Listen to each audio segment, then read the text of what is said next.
Va ora in onda il notiziario di Radio Libertà, realizzato in collaborazione con Il Sussidiario.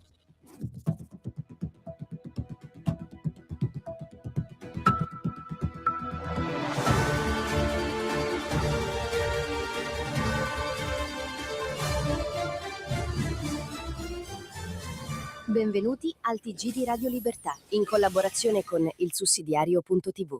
È mercoledì 20 maggio 2026. Oggi parliamo dell'attacco a Modena, auto sulla folla, coltello, feriti gravi. E di una domanda politica che non si può più eludere: sicurezza e identità. Poi la casa come bene sacro. Salvini attacca i limiti agli affitti brevi e difende i piccoli proprietari. Caro carburanti. La Lega chiede interventi su accise e trasporti perché l'inflazione non aspetta. Trump tratta con l'Iran, ma avverte: la bomba atomica non è sul tavolo. Sulla NATO, il Pentagono riduce le brigate in Europa e il conto della difesa torna ai suoi proprietari. Infine, energia. Nucleare e biocarburanti rientrano nel dibattito italiano, senza più tabù. Tutto questo e molto altro subito dopo. Modena, basta con le bugie. Sicurezza, identità e verità negata. A Modena non basta dire cronaca. Un uomo ha lanciato l'auto contro la folla, poi è sceso con un coltello. Ci sono feriti gravissimi. Ci sono frasi anticristiane riportate dalla cronaca. Sul piano giudiziario, la procura non contesta l'aggravante di terrorismo. Sarà l'inchiesta a fare il suo corso. Ma sul piano politico una domanda resta, enorme. Perché ciò che per anni abbiamo chiamato terrorismo, quando accadeva in Francia o in Germania, oggi in Italia diventa improvvisamente indicibile?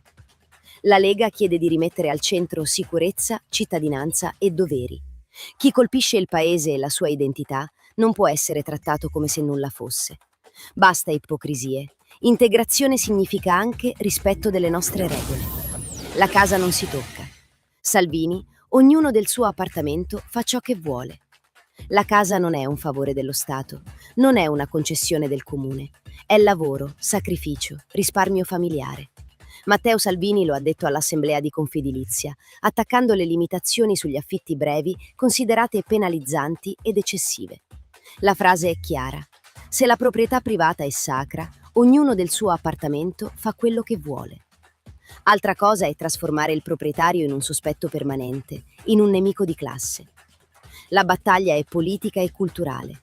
Difendere i piccoli proprietari, il turismo e i centri storici vivi contro chi pensa che la burocrazia possa decidere cosa fare del frutto di una vita di lavoro. Chi lavora va difeso. Accise, trasporti e inflazione. Chi paga il conto? Il caro carburanti non si ferma alla pompa. Sale sul camion, entra nei magazzini, arriva sugli scaffali e nel carrello della spesa. Per questo la Lega chiede interventi concreti su accise, autotrasporto e logistica. Non slogan, ma ossigeno per chi tiene in piedi il paese. Rixi fotografa la situazione. Al futuro dobbiamo comunque arrivarci vivi. Gusmeroli aggiunge: se crescono carburanti, energia e trasporti, cresce anche l'inflazione. Bisogna intervenire prima, non quando aziende e famiglie sono già in ginocchio. Bruxelles apra gli occhi. L'Italia produttiva non può essere sacrificata sull'altare dei vincoli e delle elezioni a distanza. Atomica. Trump insiste con l'Iran. Diplomazia non resa. Donald Trump tratta ma non arretra. La linea americana sull'Iran è chiara. Accordo possibile? Sì. Bomba atomica a Teheran? No. J.D. Vance ha chiarito che la Casa Bianca resta pronta a riprendere la pressione militare se i colloqui sul nucleare falliranno. Non è deterrenza da guerrafondaio, è il linguaggio che i regimi capiscono. Intanto il G7 chiede la riapertura dello stretto di Hormuz, passaggio decisivo per energia, cibo e fertilizzanti. Il messaggio a Teheran è netto: la pace non nasce dalla debolezza. Europa, paga tu.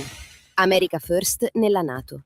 Meno truppe, più risorse europee, il Pentagono taglia da 4 a 3 le brigate americane in Europa. Il messaggio è più grande del numero. L'America di Trump non vuole più pagare da sola il conto della sicurezza europea. Gli alleati NATO devono assumersi la responsabilità della propria difesa, invece di predicare autonomia strategica e poi aspettare Washington. La Polonia è indicata come modello. Investe, si prepara, prende sul serio la minaccia. Il tempo della rendita geopolitica sta finendo. Se l'Europa vuole contare, deve difendersi e smettere di vivere sotto l'ombrello americano criticandolo ogni giorno. Energia senza tabù. Nucleare e biocarburanti. La via italiana. Il nucleare torna nel dibattito italiano, non per nostalgia, ma perché l'Italia è una potenza industriale che ha bisogno di energia stabile e sicura. Alla Camera avanza la delega sul nucleare, mentre la Lega spinge per un mix serio, rinnovabili, biocarburanti, gas e nucleare. Rixi è chiaro, sicurezza di approvvigionamento non è un optional. Sui biocarburanti l'Italia può giocare una partita propria, dal diesel green al jet fuel sostenibile. Basta dogmi verdi copiati dal nord Europa. La transizione deve essere ambientale, ma anche economica. Se spegni l'industria, non salvi il pianeta, impoverisci il paese. Radio Libertà, in collaborazione con il sussidiario.tv presenta gli approfondimenti di oggi. L'Islam politico è in Europa. Giovani, TikTok e identità parallele. La sfida ignorata. Dopo Modena, va fatta una domanda senza paura. Cosa sta succedendo nelle periferie culturali d'Europa? Non parliamo dell'Islam come fede, ma dell'Islam politico quando diventa propaganda e identità separata.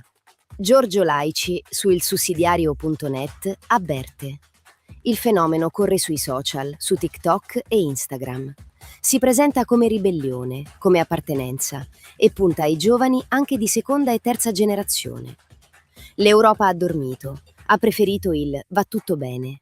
Ma se una propaganda costruisce società parallele e influenza scuole e quartieri, siamo davanti a un tema di sicurezza nazionale. Accogliere non basta.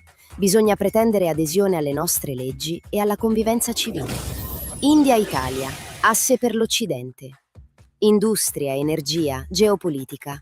Modi è giusto per Meloni. Mentre Cina e Russia stringono rapporti di interesse, l'Italia può giocare una partita vera con l'India di Modi.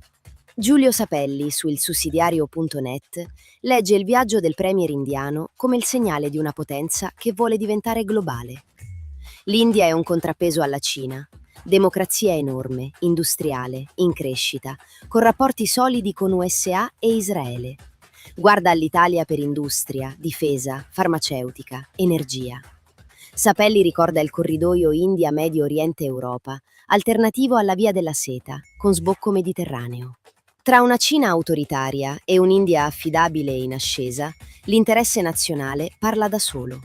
Meloni e Modi possono aprire un asse utile: più industria, più tecnologia, più Occidente.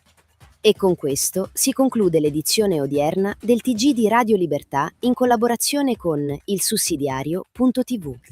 L'appuntamento si rinnova domani.